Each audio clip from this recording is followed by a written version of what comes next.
Restauration des fondements. Nous n'avons qu'une heure. Dis à ton voisin une heure. Donc il faut que tu sois comme les étudiants en faculté ou en sciences éco, quand on donne les cours magistraux, ils écrivent même avant que le professeur n'ait fini la phrase, ni même l'ait commencé, ils sont déjà dans l'esprit de ce qu'il va dire. Alléluia. Le thème qui nous a été donné de traiter, c'est ah bon, vous êtes là. L'entrepreneuriat. Bien, l'entrepreneuriat est un thème assez vaste. Je veux me permettre, par la grâce de Dieu, de tirer un sous-thème qui est les secrets bibliques des affaires. Amen. Et pour commencer, je veux dire que dans la langue hébraïque, il y a deux mots qui n'existent pas. Le mot hasard n'existe pas. Je ne t'entends pas. Amen. Ah, c'est vrai, vous écrivez, donc je ne vais pas vous demander de trop répondre. Alléluia. Amen. Donc le mot hasard n'existe pas. Et pour moi, ça me fait comprendre que tout ce qui m'arrive est le produit de quelque chose. Amen. Donc je ne peux pas accuser quelqu'un de ma pauvreté. Amen. Oh, est-ce que tu es avec moi? Je ne peux pas accuser quelqu'un de mon manque parce que le mot hasard n'existe pas. C'est-à-dire que tout ce que je récolte, je l'ai semé ou quelqu'un d'autre l'a semé. Amen. Et donc si quelque chose pousse dans ma vie, peut-être que je ne l'ai pas semé personnellement, mais j'ai autorisé la terre que je suis à recevoir la semence de quelqu'un d'autre. Il y a un autre mot qui n'existe pas, c'est le mot retraite. Est-ce que nous sommes là? Amen. Donc en hébreu, le mot retraite n'existe pas. C'est-à-dire le moment où on dit on s'assoit pour bénéficier du fruit, du produit de ses labeurs, ça n'existe pas. Aussi longtemps que l'homme respire, il entreprend. Amen. Aussi longtemps que l'homme respire, quel que soit son âge, il sème afin de moissonner. L'une des plus grandes erreurs que nous avons commises, c'est de manger la récolte tout entière. On est là? Tout argent que tu reçois dans ta main contient en lui-même une semence pour la saison prochaine. Et pour vous aider, comme nous parlons entrepreneuriat, je peux dire que 1/3 de tout ce que tu fais, il faut que tu puisses prélever au minimum 1. Oh, est-ce que vous êtes là? Et si tu commences à faire l'effort de prélever 1/3 de tout ce qui touche ta paume, et que tu le mets de côté, et que tu demandes à Dieu une idée, où ces 1/3 seront guidés, je te dis que ton entrepreneuriat a déjà réussi. Est-ce que vous êtes là avec moi? Nous parlons entrepreneuriat. Dis avec moi entrepreneuriat. Je veux en ouverture dire ceci. Dieu n'est pas paresseux. Je dis Dieu n'est pas paresseux. Tu es là avec moi? Il a travaillé 6 jours. Il s'est reposé le. Si Dieu travaille, nous n'avons pas le droit de ne pas travailler. Et je viens briser une forteresse. La voici.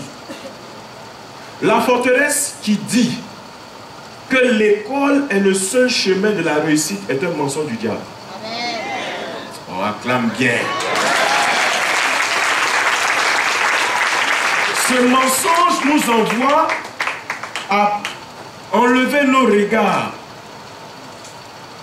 du talent, du don, du potentiel que Dieu a mis en nous. Et à nous confier à des connaissances. Parce que même les connaissances reviendront après pour soutenir le talent que Dieu a mis en. Ce qui te distinguera, ce n'est pas ce que tu apprends à l'école. Ce qui te distinguera, c'est le discernement du potentiel que Dieu a déposé en toi avant la fondation du monde. Il a dit à Jérémie, quand tu étais dans le sein de ta mère, avant que tu ne sois formé, bon, j'ai une question. Quelle est la partie de Jérémie que Dieu connaissait puisqu'il n'était pas encore formé?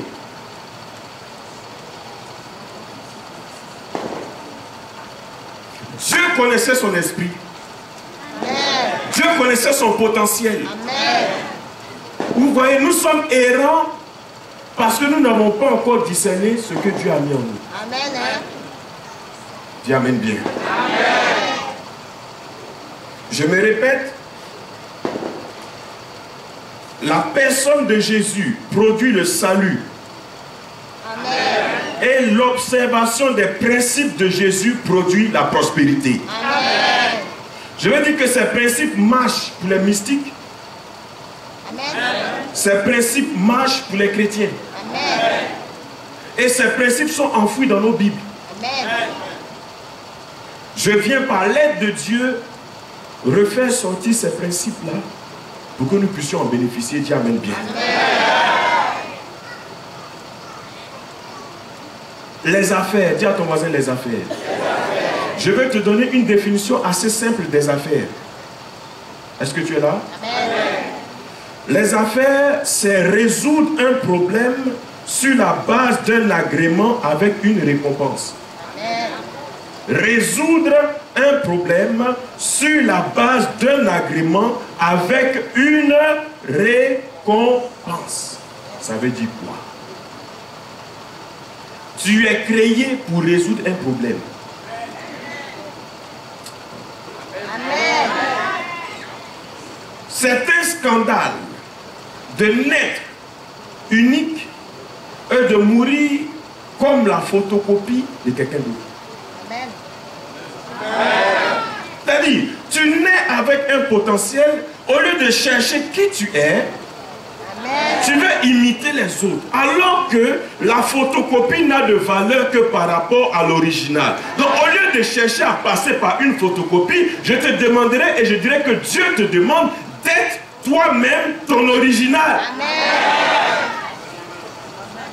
C'est dans ton originalité que ta spécificité, ta distinction, ta valorisation sera su et connu de tous. Dis amen bien.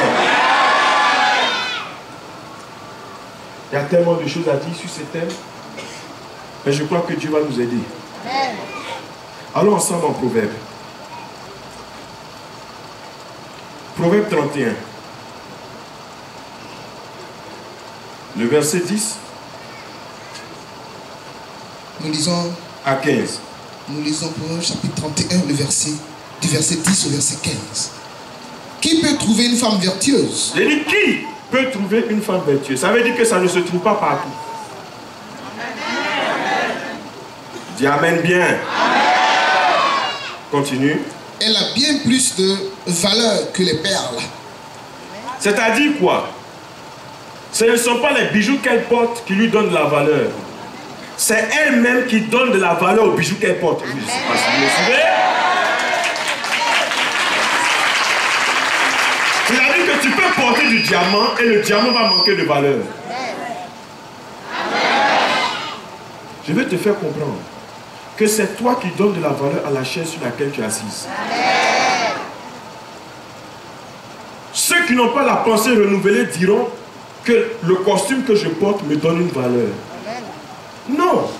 Parce que tout le monde peut payer le même costume. Mais c'est la personne qui est dans le costume là. C'est la personne qui donne de la valeur au costume. C'est toi qui donnes de la valeur à ta maison. C'est toi qui donnes de la valeur à ta voiture. C'est toi qui donnes de la valeur à tes chaussures. C'est toi qui donnes de la valeur à ceux qui t'entourent. Pourquoi? Parce que le dépôt de Dieu en toi t'a distingué. Mais l'ignorance du fait de savoir ce que Dieu a mis en toi te mène à tourner en rond. Continue, missionnaire. Le temps est en train de passer. Le cœur de son mari a confiance en elle. Le cœur de son mari a confiance. Ce n'est pas une affaire de beauté. Amen. La confiance dont il est question ici n'est pas une histoire de maquillage. C'est une affaire d'efficacité. C'est-à-dire que le monsieur, quand il sort, qu'il ait de l'argent ou pas, il sait que quand il rentre, la nourriture est déjà sur la table. Donc la pensée chrétienne selon laquelle c'est l'homme qui doit tout faire, elle n'est pas biblique. Là, on va dire Amen. La pensée chrétienne ou la pensée religieuse, je pourrais dire, où c'est l'homme qui doit tout faire et puis la maman à la maison. C'est bien, tu vas enlever ses chaussures quand il rentre. C'est bien, tu vas t'occuper de lui. Mais est-ce qu'il y a une confiance là? Le papa, il est soucieux parce qu'il se dit que si quelque chose lui arrivait,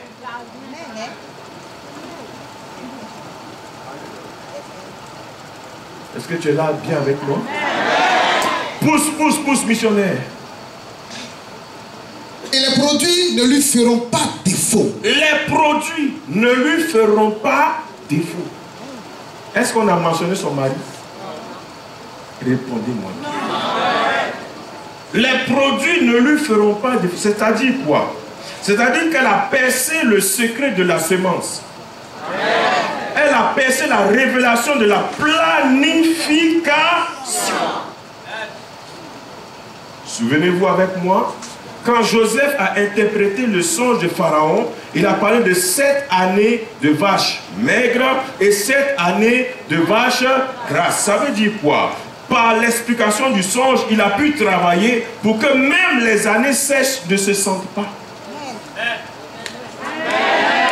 La femme vertueuse tient sa maison d'une telle manière où, quand même il n'y a rien, il y en a toujours.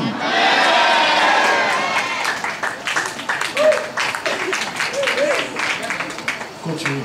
Missionnaire. Verset 12. Elle lui fait du bien et non du mal. Tous les jours de sa vie. Elle lui fait du bien et non du mal. Tous les jours de sa vie. Bon, faire du bien, ce n'est pas que la nourriture. C'est-à-dire, elle le met à l'aise. Je vois des frères qui répondent, c'est ça, c'est ça. Continue, continue, missionnaire. Verset 13. Elle se procure de la laine et du lin. Elle travaille d'une main joyeuse. Elle se procure de la laine et du lait, c'est-à-dire qu'elle tricote.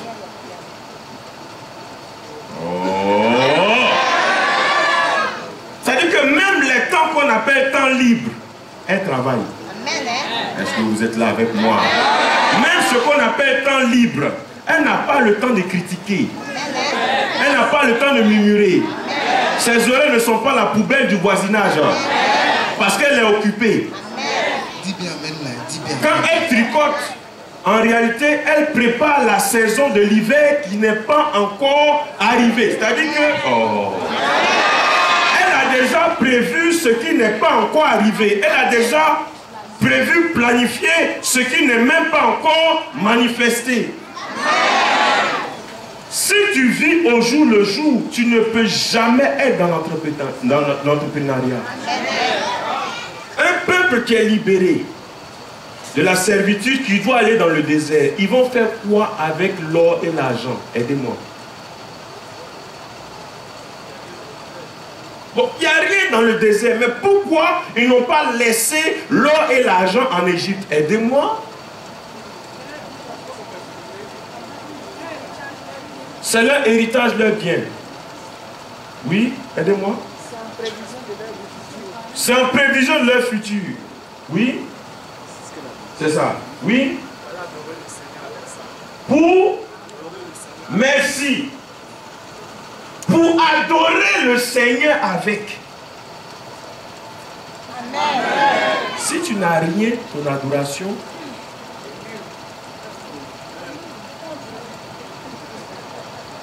Oh, aidez-moi. On n'entrera pas dans la présence du Seigneur les mains.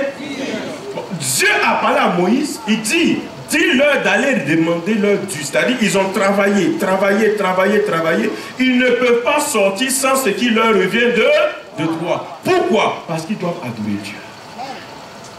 Donc tu dois entreprendre pour être capable de pouvoir adorer Dieu d'une telle manière sacrificielle, afin que les gens puissent savoir que non, si tu peux sacrifier autant pour un Dieu que tu ne vois pas, alors ce Dieu est un Dieu véritable.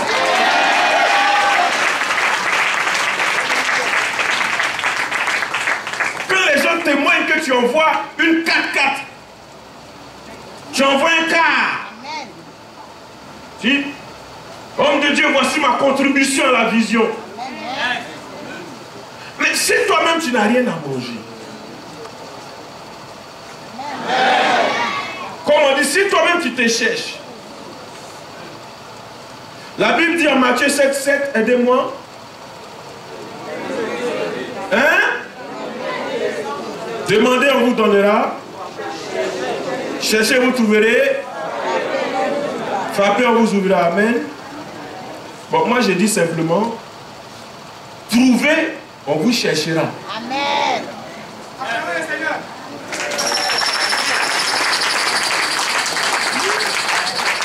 Trouvez, on vous... Tant que tu n'as pas trouvé, on ne te cherchera pas. Oh, est-ce que tu l'as? L'entrepreneuriat te permettra de te retrouver.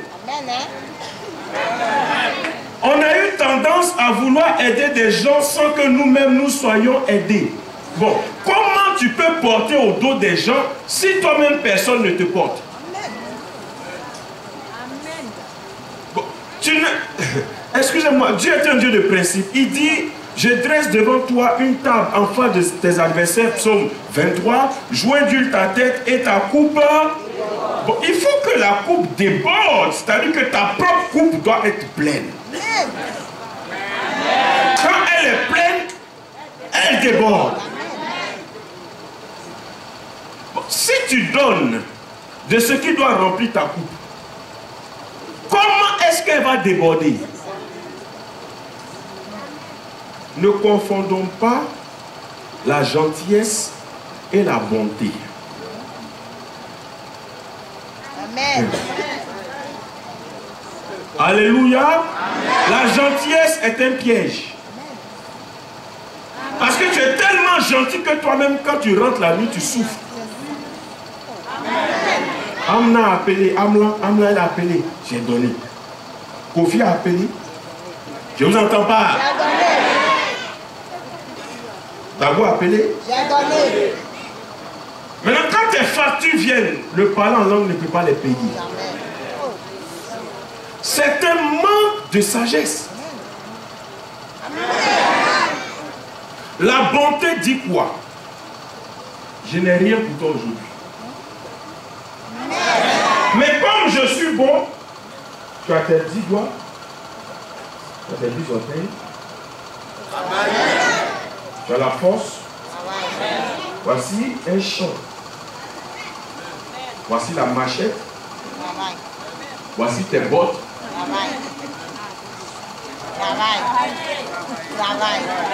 Parce que quand tu auras fini de travailler, tu peux même effacer mon numéro de téléphone de ton portable. C'est ce que moi j'appelle la bonté. Celui qui est gentil avec toi, t'aime pas.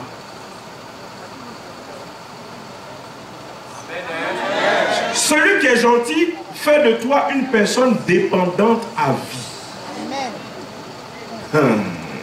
Mais celui qui est bon te met dans une position où tu peux toi-même te prendre en compte.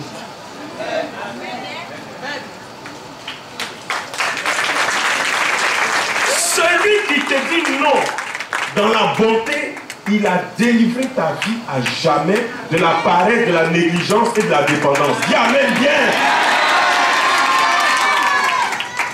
Ne vous fâchez pas quand on vous dit non.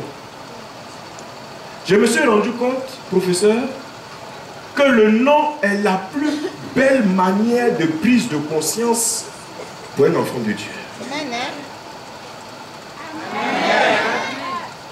Bon, ton ami a l'argent, est-ce que c'est ton argent? Non. S'il décide de ne pas te donner, c'est son droit. C'est son droit. Alléluia. Cherche pour toi. Regarde ton voisin. Dis-lui, cherche pour toi. Est-ce qu'on se parle? Je dis, est-ce qu'on se parle? Sur la population des États-Unis, il n'y a que 2% de juifs. Alléluia.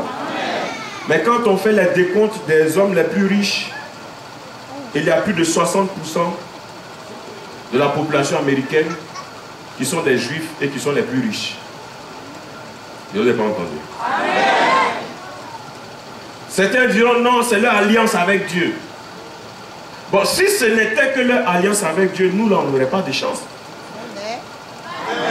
Ce n'est pas seulement leur alliance avec Dieu, c'est le respect des principes. Je peux vous aider? Je peux vous aider? Dans la célébration du sabbat, on ne donne pas le pain à quelqu'un.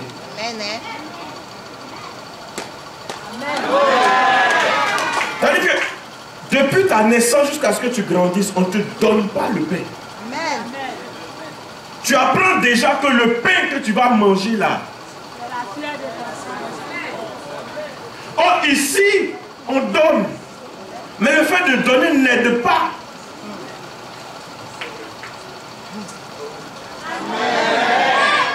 Est-ce qu'on peut pousser la révélation? Les gens les plus intelligents sont assis dans les facultés. Ils ont beaucoup de diplômes, mais ça ne signifie pas qu'ils savent gérer l'argent.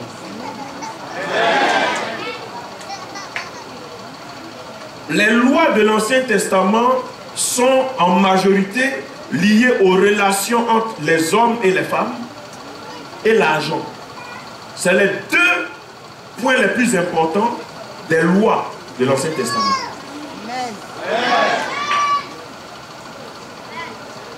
Faire de l'argent est une action spirituelle. Faire de l'argent est une action spirituelle. Je m'explique. Alléluia. Je dis alléluia.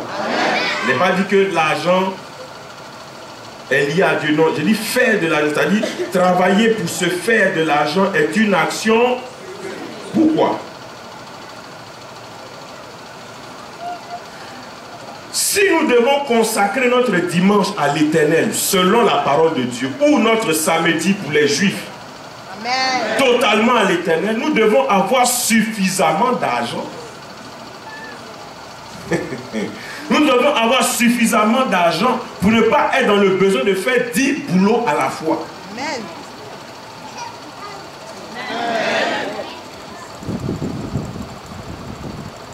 Selon Dieu, dis avec moi, selon Dieu, l'argent est une récompense. Je dis une, je n'ai pas dit là, je dis une récompense du fait de servir autrui.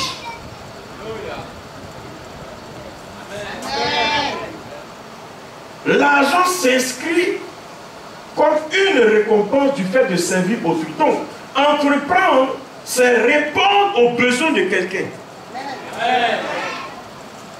Donc il faut pouvoir identifier le besoin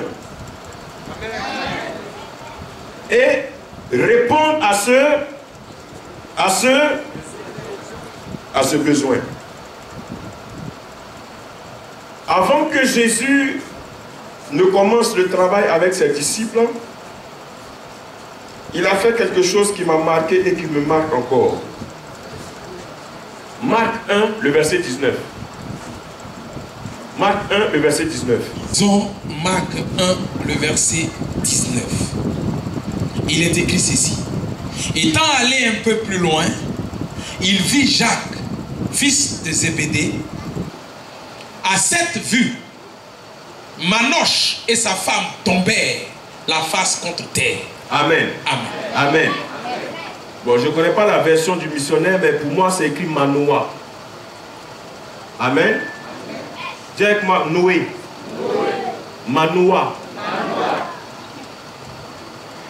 Noé était un entrepreneur. Il a bâti l'arche. Mais Noé n'a pas eu d'impact sur la société. Ça aussi, c'est à souligner. Amen. Il a entrepris mais n'a pas eu d'influence sur la société. Alléluia. Il a entrepris mais il a été passif dans l'impact sur la société. Juge 13, le verset 3. L'ange de l'Éternel apparut à la femme et lui dit, voici, tu es stérile, tu n'as point d'enfant, tu deviendras enceinte et tu enfanteras un fils. Dis avec moi un fils. Verset 6. La femme alla dit à son mari, un homme de Dieu est venu vers moi. Amen. Elle ne lui a pas dit directement que c'était un ange. Elle dit, il avait l'aspect d'un ange. Je vais parler à nos mamans. Alléluia. J'ai dit, je vais parler à nos mamans. Amen. Les hommes sont des bébés en grand format. Amen. Si elle avait dit qu'elle avait vu l'ange, Manoah aurait dit, bon, toi, tu veux dire quoi? Tu es plus spirituel que moi. C'est toi maintenant.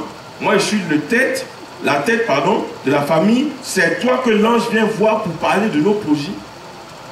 Amen. Dis avec moi, sagesse. Est-ce qu'on peut continuer? Amen. Verset 8. Manoah fit cette prière à l'Éternel. Ah Seigneur, que l'homme de Dieu que tu as envoyé vienne encore vers nous et qu'il nous enseigne ce que nous devons faire pour l'enfant qui naîtra. Dis ce que nous devons faire. Tu as quelque chose à faire. L'ange est venu avec une parole prophétique. Manoah dit qu'il revienne pour nous dire ce que nous devons faire. Oh, dis avec moi, faire. Il y a quelque chose que nous devons faire. Pour que même la prophétie de Dieu s'accomplisse, il y a quelque chose que nous devons faire. Oh, dis amen bien. Amen. Verset 10. Elle courut promptement donner cette nouvelle à son mari et lui dit, voici, l'homme qui était venu l'autre jour vers moi m'est apparu. Manoah se leva, suivit sa femme, alla vers l'homme et lui dit, est-ce toi qui as parlé à cette femme? Il lui répondit, c'est moi. Amen. Amen. Manoah est l'exemple de la négligence. Amen. En entrepreneuriat. Amen. Je m'explique. Il n'était jamais à la maison. Amen. Il n'était jamais à son poste pour que l'ange le trouve à son poste. Amen. Être dans l'entrepreneuriat, c'est être aussi à son poste. Manoah n'avait pas de respect. Il dit cette femme, il n'a même pas dit ma femme. Ça veut dire que dans l'entrepreneuriat, tu dois avoir le respect de tous ceux qui t'entourent parce que tu ne sais pas qui est ton client potentiel. Amen. Est-ce que tu es là? Amen. On va lire, oui, il me reste 20 minutes. Alléluia. Amen. Je dis Alléluia. Amen. Je dis Alléluia. Amen. Josué 3, versets 15 à 17. J'y suis. Josué chapitre 3, versets 15, 16 et 17. Quand les sacrificateurs qui portaient l'arche furent arrivés au Jourdain et que leurs pieds se furent mouillés au bord de l'eau.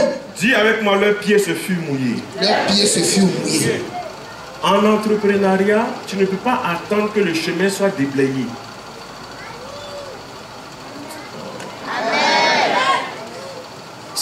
Il y a des choses qui arrivent quand tu poses le pied dans l'eau.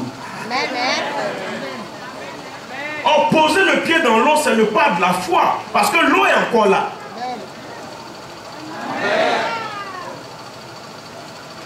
Lorsque Dieu créa, la terre était informe et vide. Les moments de crise sont des moments d'opportunité. Et les moments d'opportunité vont valoriser ton ministère. Et le ministère que tu exerces va produire la récompense. La récompense que tu reçois va produire la jalousie.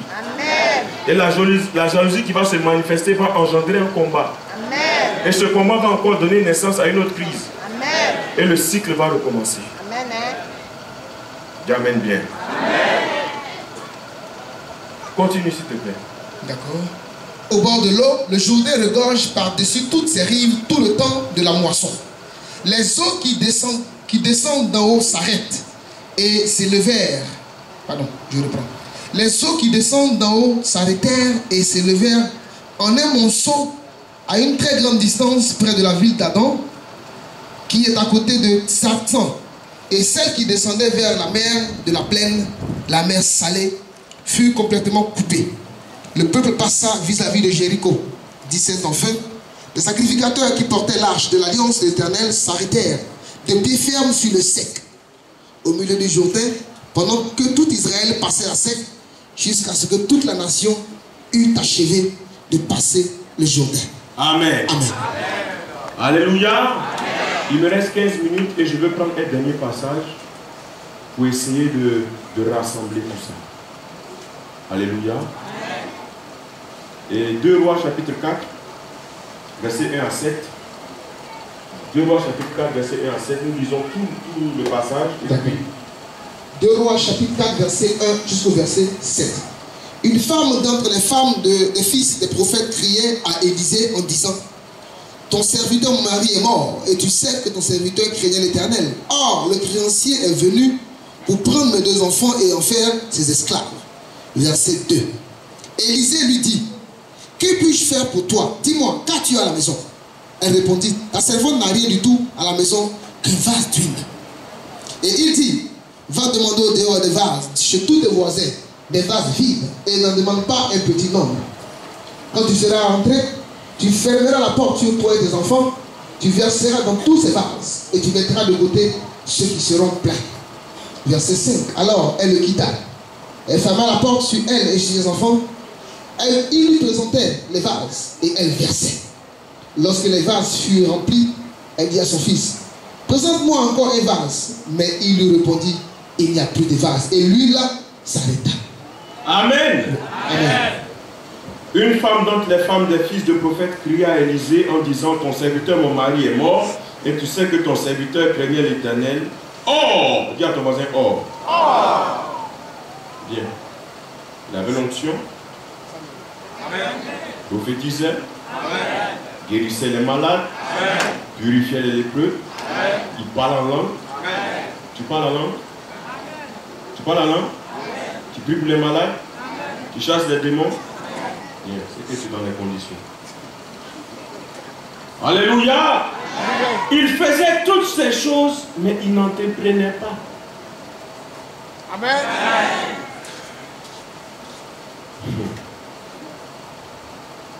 Or, le créancier est venu pour prendre mes 2 enfants et en faire ses esclaves. Au fait, les 2 enfants, amen, sont son héritage.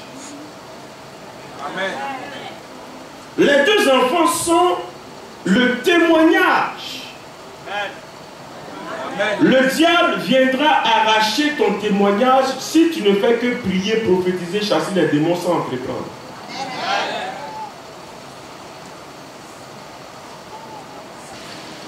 C'est justement notre cas. Tu penses ne rien avoir, mais tu as un vase. Dis amen bien. Les missionnaires attendent de me prendre sur le temps. Je veille plus que vous. Alléluia. Alléluia. Il dit: va demander au dehors des vases. Ça, c'est l'expertise. L'étude marketing. La localisation du besoin. l'étude de marcher selon la parole de Dieu. Oh yes. Tape à la porte. Et une communication. En Jean chapitre 4, quand Jésus parlait à la femme, il a vu que la femme était vide. Il ne lui a pas proposé quelque chose d'autre. Il dit, je suis. Si tu bois de cette eau, tu n'auras plus jamais. Donc Jésus vient rencontrer le besoin de la femme par ce qu'il lui propose. Ne propose pas aux gens ce dont ils n'ont pas besoin. Acclame Jésus.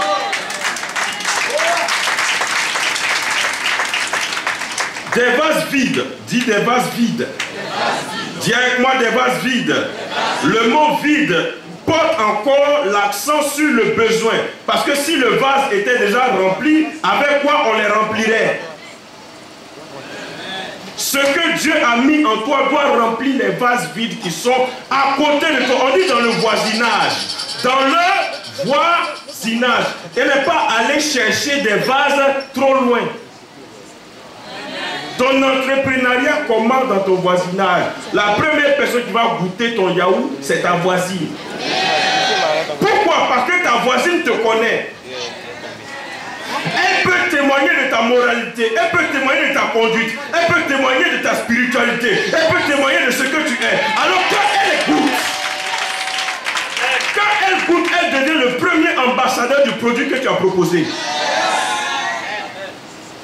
Pourquoi les banques ne sont pas mobiles? La banque a une adresse pour qu'on puisse lui faire confiance. Tu dois avoir une adresse pour qu'on te fasse confiance. Dis amen bien. N'en demande pas un petit nombre, aie une grande vision. J'ai dit aie une grande vision. Quand tu seras rentré chez toi, ferme la porte sur toi. Voici là où les chrétiens ont échoué. Le secret de ton entreprise doit demeurer sous porte fermée.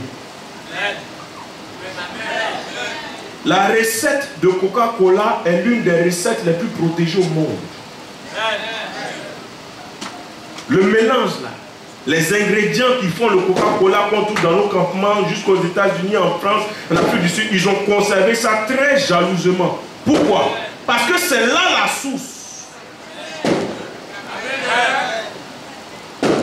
Tu n'as pas le droit d'expliquer la recette de ton dégât à quelqu'un. Parce que c'est la recette qui fait la différence entre toi et eux. Oh, est-ce que tu m'entends? Il me reste 4 minutes. Alléluia. Alléluia. Je dis alléluia. Alléluia. Tu verseras dans tous les vases et tu mettras de côté ceux qui seront pleins. Amen. Ce que Dieu a mis en toi doit remplir les vases. Maintenant, sépare ce qui est plein de ce qui est vide. Ça veut dire quoi? Tu dois connaître la clientèle que tu as déjà servi et ceux qui n'ont pas encore servi. Tu dois connaître ceux qui sont satisfaits et ceux qui sont insatisfaits. Ça veut dire que quand tu as servi, tu dois avoir un feedback. Tu dois avoir un retour. C'est-à-dire les gens peuvent pouvoir critiquer ton service afin que tu puisses l'améliorer. Il me reste 3 minutes.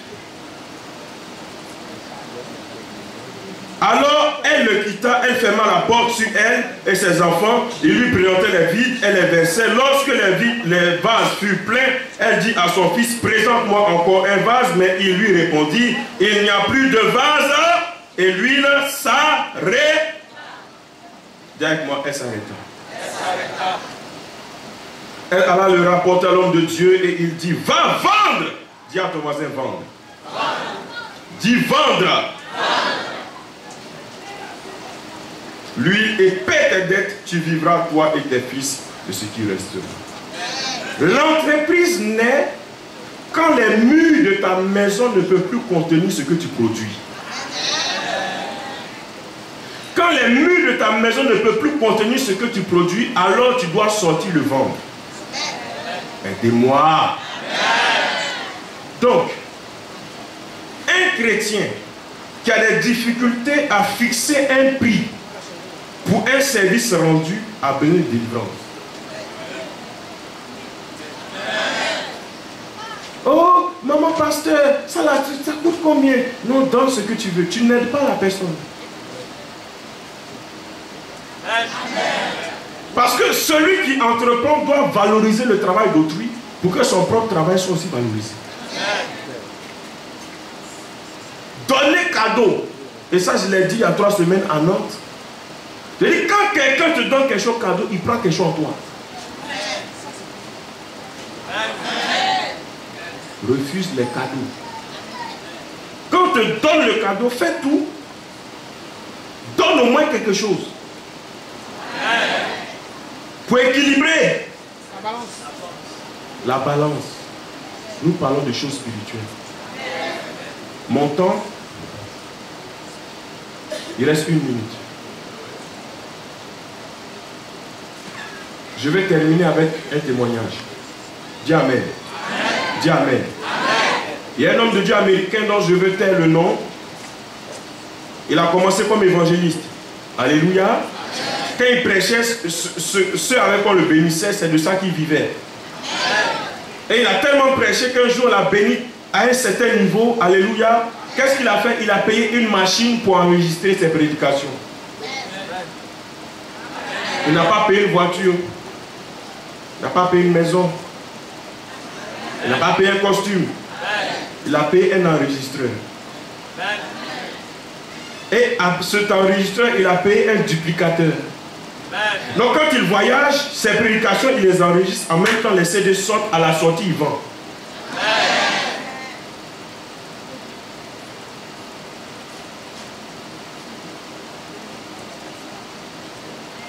C'est ce que Dieu a mis en lui. C'est ce qu'il a valorisé. Sa vie a changé. Simplement. Dis à ton voisin simplement. Nous sommes bénis au nom de Jésus.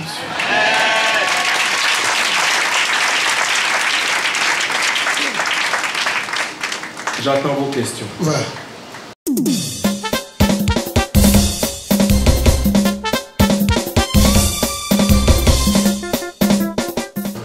Moi, ce que je voudrais savoir, il peut poser une question. Vous avez prêché dans Proverbe 31, parler de la femme vertueuse qui ne mange pas le pain de la paresse. C'est-à-dire qu'elle doit entreprendre.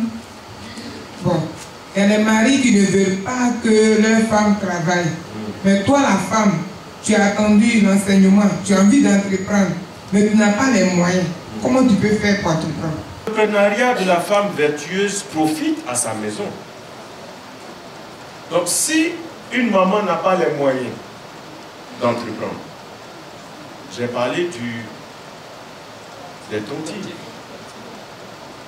Amen. Il ne faut pas chercher à accrocher son habit là où vos mains n'arrivent pas. 25, 25, 100 francs, 100 francs, 500, 500. Quand on compte les millions, on commence toujours par les 5 francs, 10 francs. Mais le point, c'est de trouver des femmes de confiance. C'est-à-dire des femmes de confiance. Parce que même le papa qui refuse l'entrepreneuriat, qui refuse que tu fasses quelque chose, quand il revient et puis le nombre de viande dans la sauce a augmenté. Quand il revient que le poisson qu'il a l'habitude de manger a grossi. Quand lui-même il vient, puis il y a une bouteille peut-être de sucrerie ou bien de nyamakou extra qui est sur la table. Bon, je ne vous dirai pas la suite, que le nom du Seigneur soit béni. Tout ça, ça rentre aussi dans le témoignage. Acclamons le Seigneur. Laisse-moi. Gloire à Jésus. Je crois que le thème est bienvenu pour la nouvelle année. C'est une vision nationale parce que l'État même déjà engage l'émergence et pour cela, il y a déjà des fonds qui sont disponibles.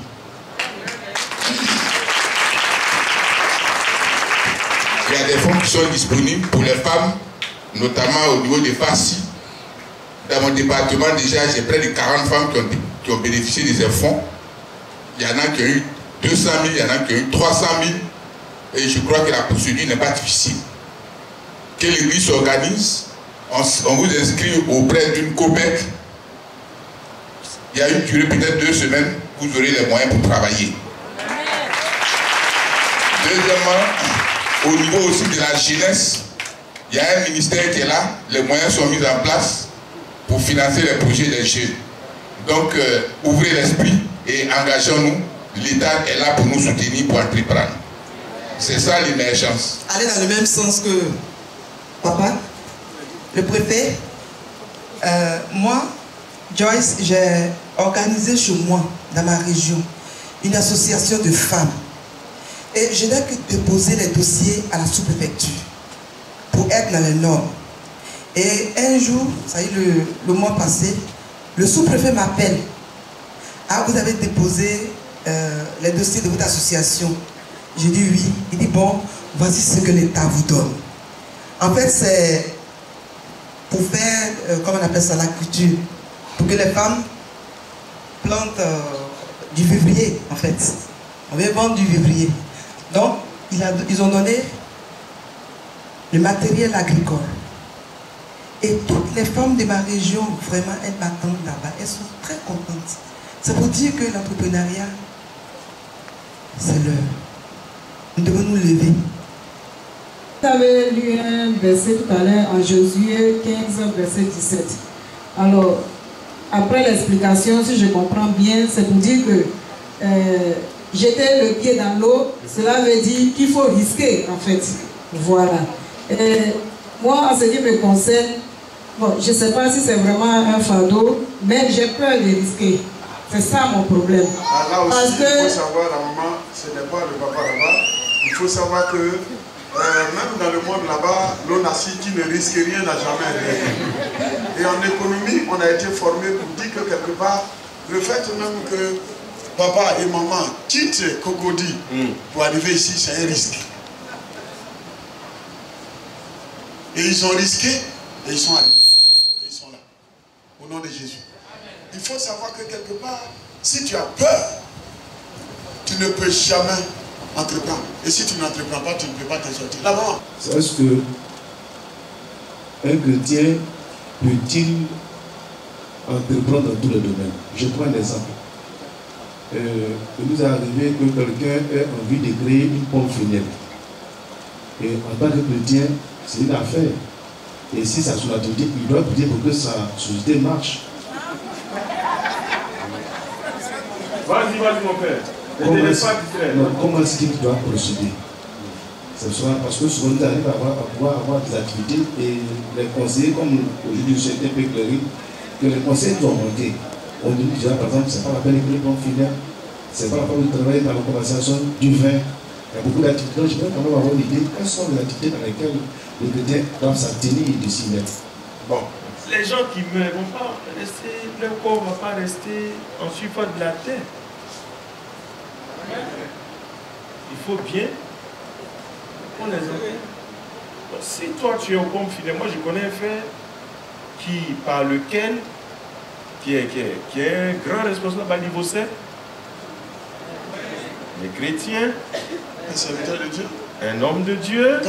Papa, j'ajoute quelque chose. Quand Dieu a rappelé ma maman, tu l'as croisé là-bas? Et Dieu a rappelé la maman de mon épouse. Quand on est parti par rapport à la commande des cercueils, c'est lui qui a fait venir ça des États-Unis et il a fait la réduction. Quand on lui a dit, ah, c'est un serviteur de Dieu, il a dit, ah tiens. Il a dit, non, je te connais très bien. Tu as prêché, il dit, ah bon? Il dit, bon, donc, c'est à la suite de votre prédication que moi, j'ai commencé à prêcher, puis Dieu a rappelé ma maman. Donc, où est ta part dans affaire de cercueil? Si lui n'avait pas été là, les gens allaient forcément frapper le coup. C'est-à-dire qu'il n'y a pas de réduction. En fait, la religiosité a aveuglé le peuple de Dieu. Excusez-moi, mais de grandes entités spirituelles ont aveuglé les gens. Amen. Bon, si tu es chrétien, ok, que tu es embauché à Solibra, ok, c'est toi qui ouvres la bouche des gens qui boivent.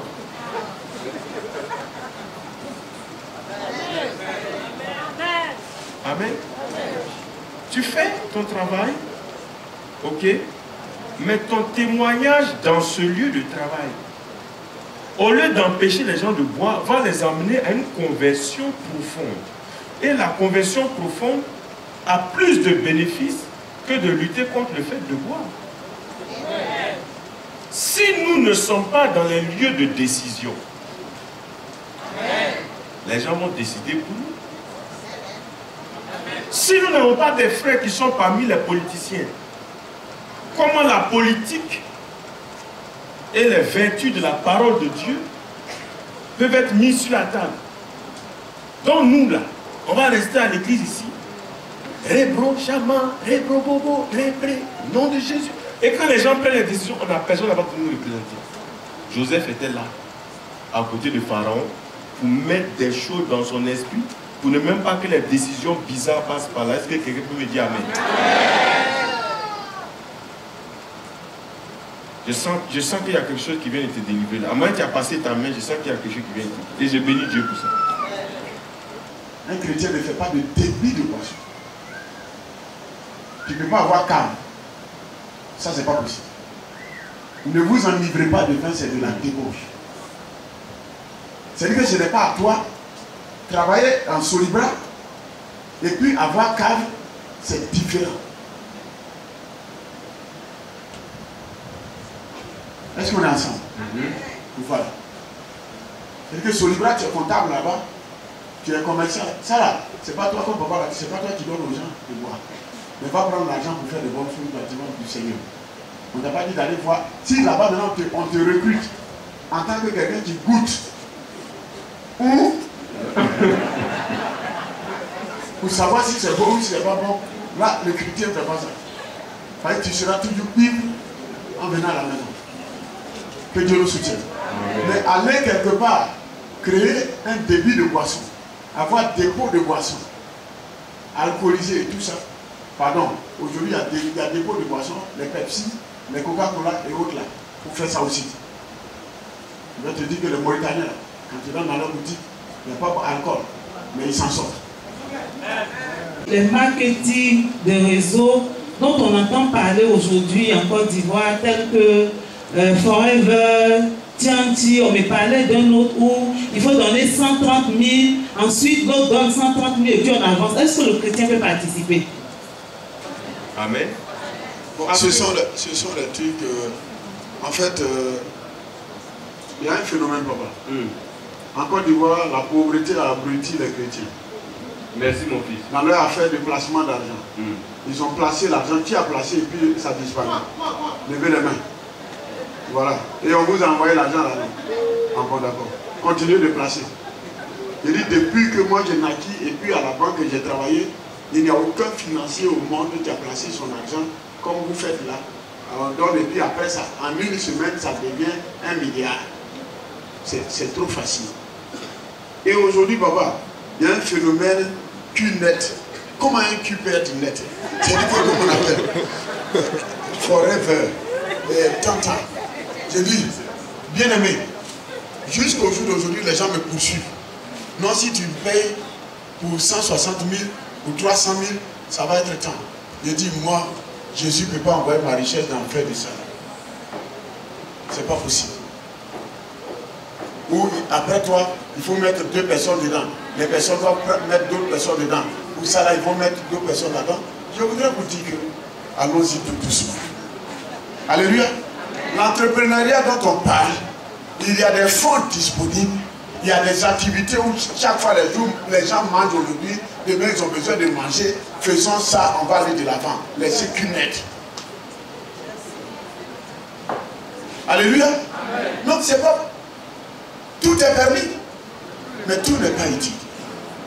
Dans ce réseau de, comment on appelle, de QNET, ce que vous ne comprenez pas, je vais vous donner un élément très clair. Quand vous donnez les photos s'en vont. Mais les photos vont jusqu'à ce qu'un matin vous découvrez que celui-là même qui a retrouvé vos photos, et ce qui est le patron de votre tout, il fait partie de l'ordre mondial des Rosicruciens. Et quand ta photo est rentrée là-bas, tu es rentré pratiquement dans leur loge. Tu as vendu ton âme. Tu as vendu ton âme de manière volontaire par rapport à un réseau bizarre que tu n'as pas maîtrisé. Est-ce qu'on est ensemble?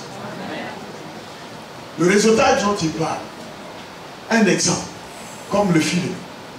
Sachez que quelque part, aujourd'hui, Dieu peut permettre que papa, par son activité, ne me connaît pas. Il vend bonbon. Moi, je suis à Gamé. Et il rentre en contact avec moi. Désormais, lui, il envoie en gros. Moi, je fais des micros. Est-ce que vous voyez? Papa fait détail. C'est par bonbon qu'on se connaît. Et à partir de cet instant, vous voyez que, mais dès qu'il envoie sa marchandise, il sait à qui donner. Lui, il sait à qui il faut donner. L'autre sait à qui il faut donner. Et donc, voici comment le réseau fonctionne. C'est-à-dire que pour libérer rapidement tes marchandises, et puis c'est terminé. Est-ce qu'on est ensemble? Mais ne vous mettez pas dans des choses bizarres. Vous risquez de vendre votre âme. Tout n'est pas mauvais, mais il faut savoir que le diable a plusieurs stratégies. Vous avez mis votre argent en placement d'argent. C'est parti, ce n'est plus venu. Ne vous mettez pas encore dans un autre système. Et puis ça va être autre chose. Que Dieu nous soutienne. Si vous voulez l'argent de manière facile, ça là c'est trop facile, papa. Tu payes médicaments, 300 000, tu prends 2 personnes, tu mets dedans, et ils vont prendre 2 personnes, tu mets dedans, donc tu remontes, et puis chaque fin du mois, tu es là comme ça, quand tu as fait, tu as 10 millions par mois.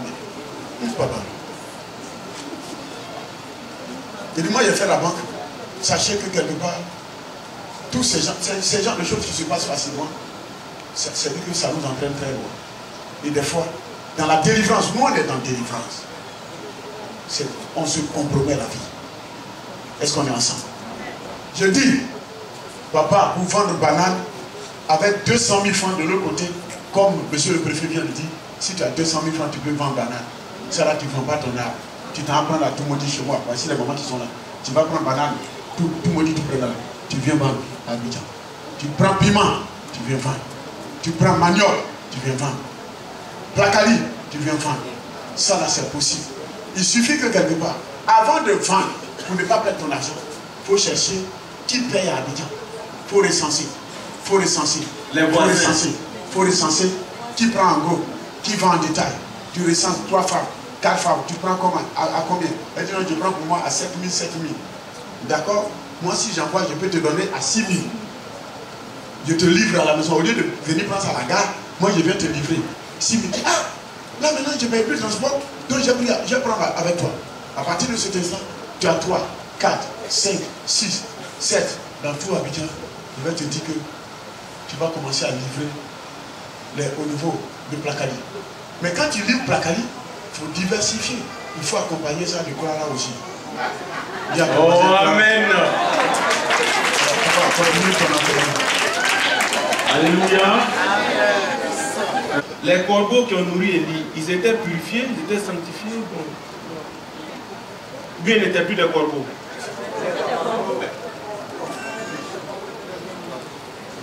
Donc, il faut comprendre que dans notre recherche de Dieu, souvent, et je le dis, je le répète, il y a certains lieux qui sont appelés des églises. Si Jésus lui-même rentrait là-bas, les gens n'allaient pas le reconnaître et lui-même n'allait reconnaître personne. Jésus, dans ses enseignements, était très simple. Les enfants le comprenaient, les jeunes le comprenaient, les hommes le comprenaient, les femmes, les vieillards, tout le monde le comprenait. Pourquoi est-ce que nous allons compliquer les choses qui sont simples? Amen. Amen. Nous nous tenons debout ensemble, s'il vous plaît, nous allons prier.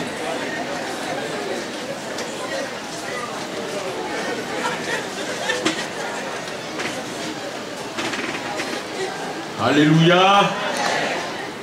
Seigneur, nous te bénissons parce que tu ouvres nos yeux. Tu nous délivres de toutes les conceptions religieuses.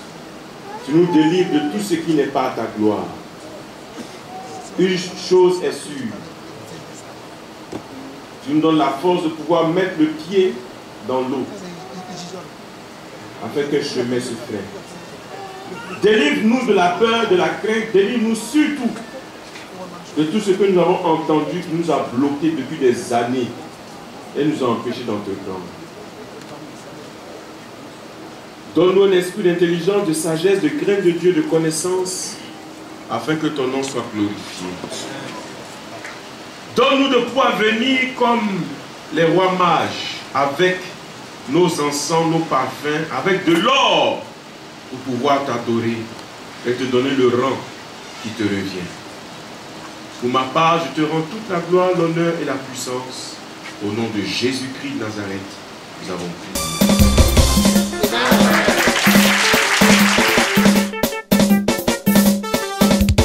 Restauration des fondements.